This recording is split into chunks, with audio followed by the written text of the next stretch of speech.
बच्चन साहब, आपके खाते में तो बहुत सारी फिल्में हैं, लेकिन इस फिल्म को आप बहुत याद रख करेंगे। आप, ये फिल्म आपको बहुत याद रखेगी और आप इस फिल्म को बहुत याद रखेंगे।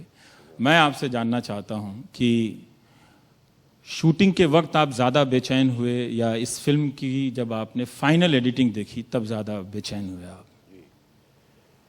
जब शुजीत मेरे पास आए तो उनके पास केवल एक विषय था।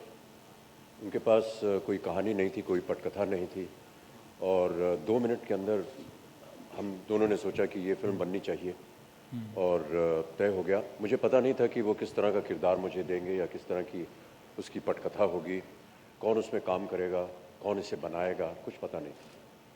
और उसी विचारधारा को लेकर के हम आगे बढ़े और फिर एक दिन वो आए और उन्होंने कहा कि इस तरह से कहानी बनी। हमारी बहुत सारी बहस हुई, डिबेट्स हुए, डिस्कशंस हुए और अंत में ये फिल्म बनी।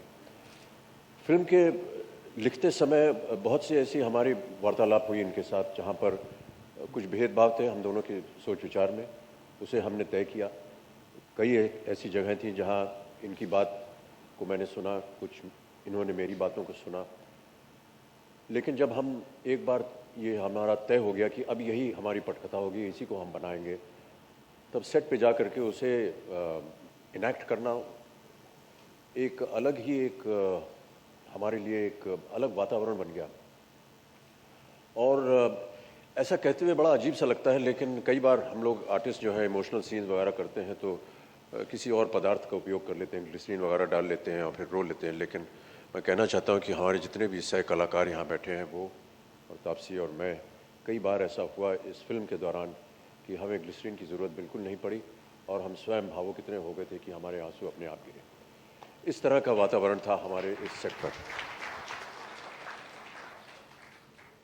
सही उत्तर देना आपके प्रश्न का अभी कुछ नामुमकिन सा लग रहा है, क्योंकि आप हमसे कह रहे हैं कि कुछ भेदभाव हो जाए, कि पहले कुछ अलग भावना थी आपकी, करते समय कुछ अलग भावना हुई। नहीं, जिस वक्त से इस विषय को सुना तब से लेकर के अब तक, और अगर ये फिल्म ना भी बनती तो मैं कह सकता हूँ कि अगर जितने भी मैंने डायलॉग या वाक्य फिल्म में बोले हैं, मैं अपने निजी जीवन में भी वही बोलूँ।